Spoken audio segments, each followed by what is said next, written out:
Developmental molecular biologist and research consultant John Medina कहते हैं कि हमारी सारी प्रॉब्लम्स की जड़ हमारे दिमाग का सोचने का तरीका है और ये तभी ठीक हो सकता है जब हम दिमाग के जरूरी रूल्स को जान लें। तो इसीलिए उन्होंने हमारे लिए न्यूयॉर्क टाइम्स की best seller book brain rules लिखी है, जिसमें उन्होंने 12 साइंटिफिक ब्रेन रूल्स बताए हैं जिन्हें जान के और फॉलो करके हम अपने पढ़ने की, सीखने की और काम करने की पावर को 10 गुना बढ़ा सकते हैं।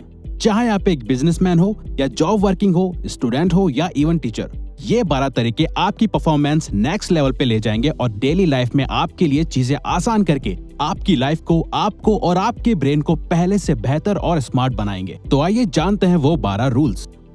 रूल नंबर 1, हम इंसानों का दिमाग एक सर्वाइवल ऑर्गन है जो समय के साथ इवॉल्व हुआ है। हम इंसानों के इवॉल्व यानी कि विकसित होने के साथ ही हमारे सोचने का तरीका और सर्वाइवल की टेक्निक्स भी पहले से इवॉल्व और अलग हुई हैं। चाहे हम इस वर्ल्ड में सबसे ताकतवर ना हो, लेकिन हमने वक्त के साथ सबसे ज्यादा स्ट्रॉन्गेस्ट ब्रेन डेवलप किया है और यही हमारे सर्वाइवल का भी रीजन है, चाहे फिर वो हमारी हिस्ट्री हो या हमारा आज। हमारा एक्शंस को एनालाइज करना और जिंदा रहने के लिए दूसरे इंसानों के साथ कोऑपरेट करना ही हमारी हजारों सालों से सर्वाइवल स्ट्रेटजी रही है, ताकि हमें सर्वाइव करने के लिए मदद मिले और जिंदा रहने के लिए कि हम अपने जीन्स को आगे भी बढ़ा सकें। और अगर हमारा एनवायरनमेंट और आसपास के लोग हमारे गोल्स को सपोर्ट करते हैं तो हमारी प्रोडक्टिविटी और क्रिएटिविटी भी बूस्ट होती है।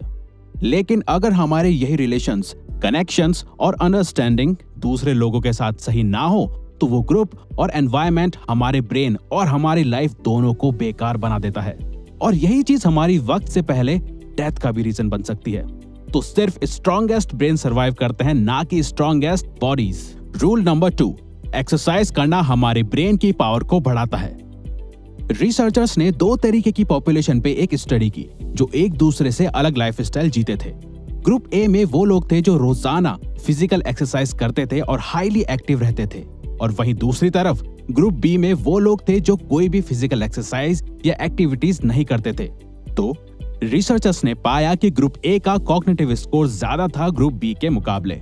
वैसे तो हमारा ब्रेन रोज 19 किलोमीटर चलने के लिए बना है, लेकिन अगर हम हफ्ते में 2 से 3 दिन 30 मिनट भी कोई फिजिकल एक्सरसाइज करें तो हम अपने दिमाग की एनर्जी को बढ़ा के सोचने और सीखने की पावर को बढ़ा सकते हैं, क्योंकि एक्सरसाइज ब्रेन में ब्लड पहुंचाती है और फिर वही ब्लड एनर्जी ग्लूकोज की मदद से ब्रेन में टॉक्सिक सेल्स को खत्म करती है, ताकि ऑक्सीजन का फ्लो हमारे ब्रेन से ब्रेन फॉग और थिंकिंग ब्लॉक क्लियर कर सके। साथ ही ब्रेन में ज्यादा न्यूरॉन्स पहुंच सके और वो न्यूरॉन्स हमारी क्रिएटिविटी और मेंटल शार्पनेस को बढ़ा सके। रूल नंबर 3, अच्छी नींद हमारी सोच को सही और प्रोडक्टिव बनाती है। प्रॉपर स्लीप ना मिलने के कारण ब्रेन हमारे फोकस करने की power, brain functions, memory, mood और इवन लॉजिकल थिंकिंग को भी वक्त के साथ डैमेज करता जाता है। एक स्टडी में ये तक पता चला कि सिर्फ 26 मिनट स्लीप नैप लेने से नासा के पायलट्स की परफॉर्मेंस 34% तक बढ़ गई थी। तो अगर आप भी दिन भर थका हुआ फील करते हो या दोपहर में आपके सोने का मन करता है तो ये कॉमन है, क्योंकि दोपहर 3 बजे के आसपास दिमाग में बायोकेमिकल्स के बीच एक जंग चल रही होती है,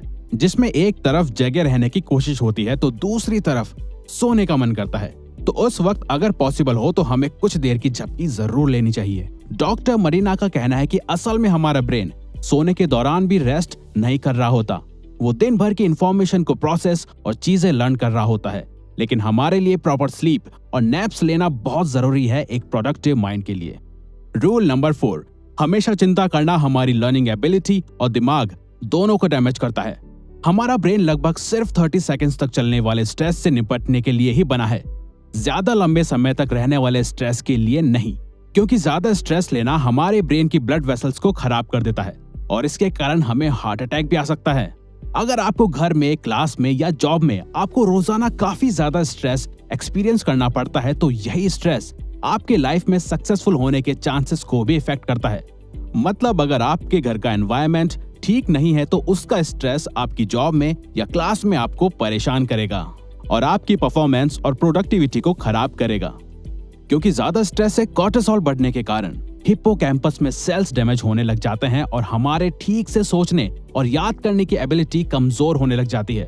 तो अगर आपके रिलेशंस ठीक नहीं है और इस बात का आपको स्ट्रेस होता है तो उन्हें ठीक करो और अपने घर का स्ट्रेस अपने ऑफिस या क्लास में लेके मत जाओ। जिन चीजों और लोगों को कंट्रोल नहीं कर सकते उनका स्ट्रेस आपको नहीं लेना चाहिए। रूल नंबर 5, हर दिमाग डिफरेंटली वायर्ड होता है। हमें स्कूल में बताया गया था कि हम इंसानों का ब्रेन एक जैसा होता है, लेकिन ये इन्फॉर्मेशन गलत है।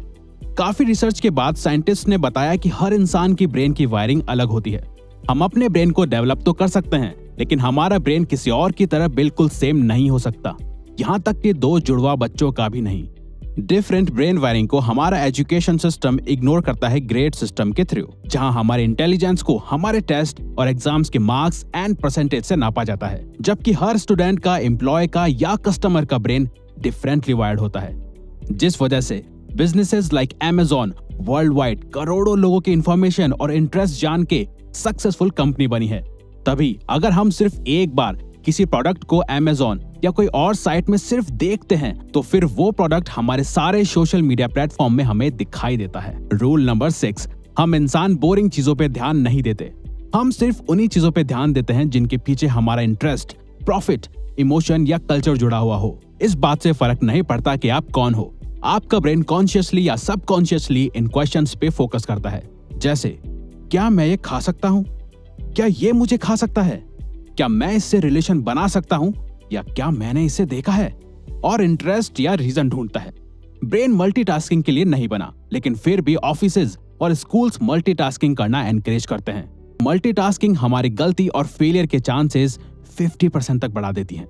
रूल नंबर 7, हमें कुछ भी सीखने के लिए या याद रखने के लिए इंफॉर्मेशन को रिपीट करना चाहिए। हमारा ब्रेन कुछ इंपॉर्टेंट इंफॉर्मेशन को ही ज्यादा देर तक स्टोर करके रखता है, बाकी की अनइम्पॉर्टेंट चीजों को हमारी शॉर्ट टर्म मेमोरी इरेज करना शुरू कर देती है। तभी विजन बोर्ड, रिटन गोल्स या रिमाइंडर्स जरूरी है हमारे ब्रेन को याद दिलाने के लिए कि ये इन्फॉर्मेशन इंपॉर्टेंट है। अगर आपको किसी चीज को याद करना है या किसी चीज को सीख के उसमें बेस्ट बनना है, तो आप उस चीज को हर कुछ देर बाद रिपीट करो, जिससे कि प्रैक्टिस हो सके और बार बार एक ही चीज पे ध्यान रखा जा सके। रूल नंबर 8, हमारे सभी सेंसेस एक साथ काम करते हैं, तो हमें उन सभी का पूरी तरह से यूज करना चाहिए। हमारी स्मेल करने की सेंसेस ही बटरी पॉपकॉर्न से सीधा हमें मूवी थिएटर की याद दिलाती है, या बारिश और फूलों की खुशबू हमें किसी पर्सन, सिचुएशन और जगह की याद दिलाती है।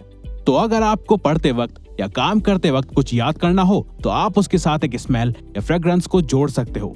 अब चाहे ये आपका परफ्यूम हो या रूम कैंडल, आपको जब भी वो स्मेल आएगी, आपको पास्ट में हुई इंफॉर्मेशन याद आएगी, और इसके चांसेस 10 से 50% भी हो सकते हैं।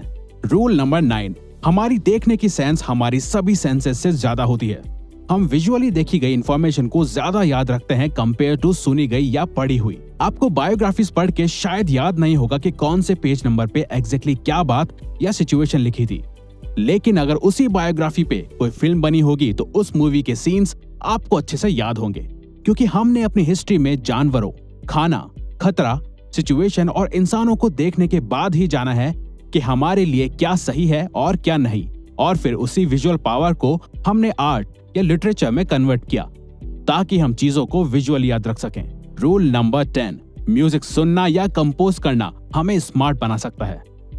डॉक्टर मरीना की वाइफ भी एक क्लासिकल म्यूजिक कंपोजर रह चुकी हैं, और उन जैसे ही काफी म्यूजिशियंस को ऑब्जर्व और स्टडी करके ही ऑथर ने जाना कि हमारा म्यूजिक टेस्ट हमारी पर्सनैलिटी को शो करता है, और म्यूजिक हमारी मेमोरी और स्किल्स को शार्प भी कर सकता है। म्यूजिक कंपोज करना हमारी रीडिंग एबिलिटी, मैथ्स और इमोशनल इंटेलिजेंस को बढ़ा सकता है, और म्यूजिक सुनना हमारे मूड को चेंज और वोकैबुलरी इंप्रूव कर सकता है। ये एज टू एज और इंटरेस्ट में डिपेंड करता है। रूल नंबर 11, मेल और फीमेल का दिमाग एक दूसरे से डिफरेंट होता है। एक बार रिसर्चर लैरी केहिल ने मेल्स और फीमेल्स को एक हॉरर मूवी दिखाई और पाया कि उस दौरान मेल्स के ब्रेन का सिर्फ राइट हेमिस्फीयर काम कर रहा है और लेफ्ट हिस्सा शांत था, वही फीमेल्स का लेफ्ट हेमिस्फीयर काम कर रहा था और राइट हिस्सा शांत था, जिससे उन्हें पता चला कि मेल्स और फीमेल्स का स्ट्रेस हैंडल करने का, सोचने का और काम करने का तरीका एक दूसरे से काफी अलग होता है। और ऐसी ही काफी केस स्टडीज करने के बाद मेंटल हेल्थ प्रोफेशनल्स को पता चला कि फीमेल्स मेल्स से ज्यादा डिप्रेस्ड होती हैं और नर्वस हो जाती हैं, और प्यूबर्टी के दौरान वो काफी एंजाइटी भी फील करती हैं। वहीं लड़के प्यूबर्टी के दौरान एंटी सोशल हो जाते हैं। मेल्स और फीमेल्स का इमोशंस को हैंडल करने का तरीका भी एक दूसरे से काफी अलग होता है। रूल नंबर 12, हम इंसान एक पावरफुल और नेचुरल एक्सप्लोरर्स हैं। हमेशा कुछ नया एक्सप्लोर करने का डिजायर हमें कभी भी अकेला नहीं छोड़ता, लेकिन हम ज्यादातर अपनी क्लासेस या ऑफिस के क्यूबिकल में ही फंसे रहते हैं, जबकि हम ह्यूमंस नई चीजें एक्सप्लोर करने के लिए और सीखने के लिए बने हैं।